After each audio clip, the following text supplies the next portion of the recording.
Assalamualaikum warahmatullahi wabarakatuh. Alhamdulillah wassalatu wassalamu ala Rasulillah wa ala alihi wa ashabihi wa tabi'ina lahum bi ihsanin ila yaumiddin, amma ba'd. Para pelajar yang dihormati oleh Allah sekalian, pertamanya marilah sama-sama kita bersyukur kehadrat Allah Subhanahu wa taala kerana kita masih lagi dipanjangkan usia dan sihat tubuh badan dan dapat meneruskan pembelajaran kita dalam suasana PKP ini. Dan insya-Allah pada pagi yang mulia ini kita akan meneruskan perbincangan kita pada pelajaran fiqh syahadah tahun 3. Fiqh syahadah tahun 3. Dan para pelajar boleh membuka buku kafah, pelajaran kafah ini, buku fiqh syahadah untuk tahun 3. Baik, kita telah berbincang dalam tajuk yang pertama dahulu tentang pengertian iman. Yang kita ta'rifkan iman itu iaitu ikrar bil lisani wa tasdiq bil qalbi wa amalin bil jawarih. Dengan maksud iman itu ialah mengikrarkan, melafazkan dengan lidah kita pengakuan kita, iman kita kepada Allah Subhanahu wa taala.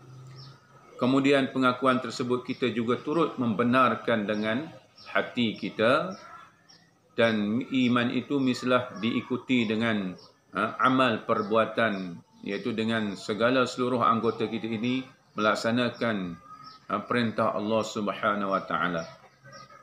Itulah iman yang dikehendaki oleh Allah Subhanahu wa taala.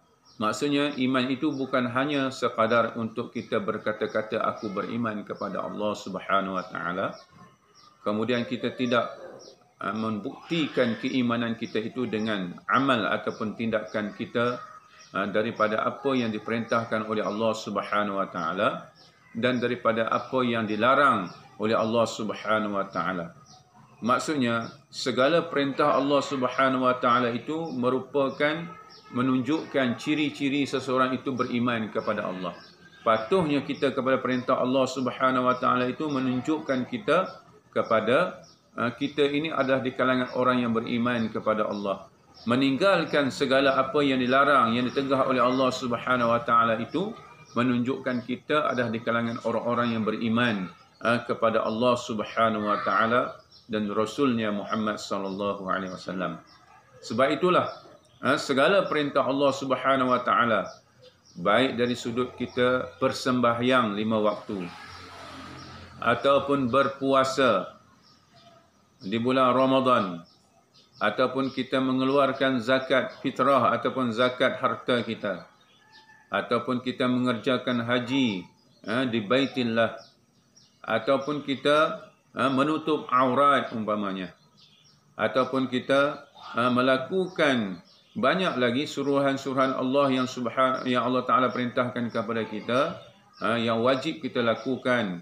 Di antaranya kita sebagai anak-anak mesti patuh dan taat kepada Allah, kepada ibu bapa. Jangan kita menjadi orang yang derhaka kepada ibu bapa. Taat kepada guru yang mengajar kita, jangan kita lawan guru kita. Itu sifat orang-orang yang beriman kepada Allah Subhanahu wa taala. Kita kena jujur dan jujur dan ikhlas dalam melakukan apa saja perbuatan yang boleh mendatangkan kebaikan kepada kita. Itu semuanya amal-amal yang menunjukkan kita ini adalah di kalangan orang-orang yang beriman kepada Allah Subhanahu wa taala. Kenapa? Kita yakin di atas amal baik yang kita buat itu Allah Taala akan memberi ganjaran kebaikan, iaitu pahala kepada kita. Jika sekiranya kita melakukan perbuatan ataupun larangan, tegahan daripada Allah Subhanahu wa taala, tentu akan mendatangkan akibat buruk kepada kita yang dijanjikan oleh Allah Subhanahu wa taala dengan balasan dosa. Dan sudah tentu balasan dosa ini Allah Taala janjikan jika sekiranya kita sampai kehidupan kita di akhirat nanti, tempatnya adalah neraka. Sebab itulah kita mestilah beriman sungguh-sungguh, yakin sungguh-sungguh dengan apa-apa yang telah diperintahkan oleh Allah Subhanahu wa taala, dan insya-Allah ianya akan memberi kebaikan kepada kita. Dan untuk hari ini insya-Allah setelah kita memahami apa yang dimaksudkan dengan iman, artinya kita percaya sungguh-sungguh dengan Allah Subhanahu Wa Taala dan kita perlu buktikan dengan amalan kita.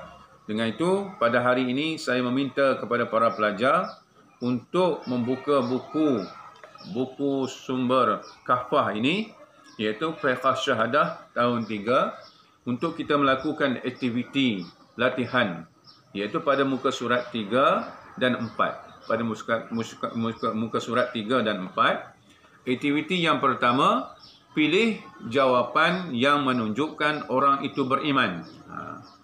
Pilih jawapan yang menunjukkan orang itu beriman.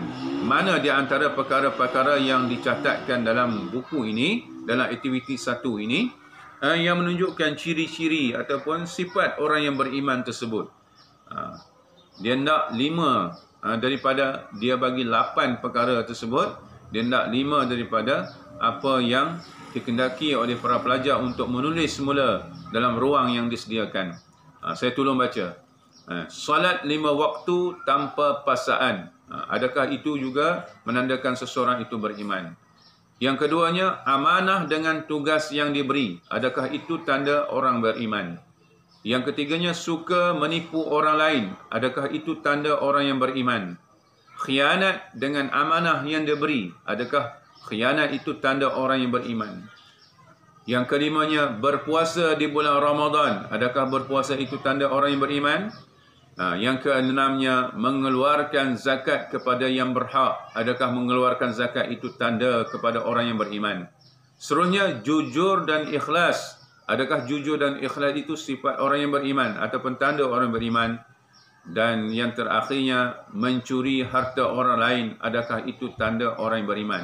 Baik, daripada 8 perkara tersebut, para pelajar dikehendaki memilih ciri-ciri ataupun tanda-tanda yang menunjukkan seseorang itu beriman kepada Allah Subhanahu Wa Taala, insya-Allah.